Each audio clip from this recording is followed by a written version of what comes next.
appropriate for the president-elect or a president to be criticizing. Is it appropriate for people in your industry to try to create division and to try to create narratives anytime these things happen? Now, you're not as interested in doing that because Newsom is a D. If Newsom was a Republican, you guys would go you would have him nailed to the wall for what they're doing over there. And I know we've dealt with it. We just assume in Florida, anytime something happens, it's going to be politicized by the media. So you guys sitting in judgment of Donald Trump, I mean, excuse me, I think your track record of politicizing these things is very, very bad. Okay, last question. Newsom should resign and that the wildfires are all his fault. So do you agree with those comments? I remember when we had the Surfside Tower collapse, I had people from the Washington Post trying to blame me for it immediately without having any facts or anything. Oh, he didn't declare a state of emergency. First of all, state of emergency doesn't mean you can't Biden respond. Didn't, it's all that. Excuse me? Biden did it.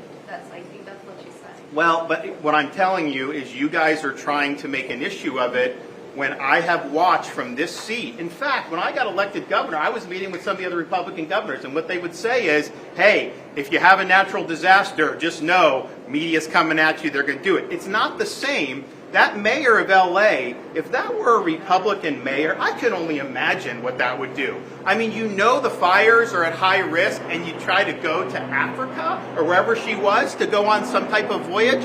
You should have been there preparing and doing that, and yet I don't see a lot of heat being directed in that thing. And so, you know, I'd like to see some balance on how this is done. You could criticize the president-elect, but I think you also have to hold these other people accountable, and I have not seen that.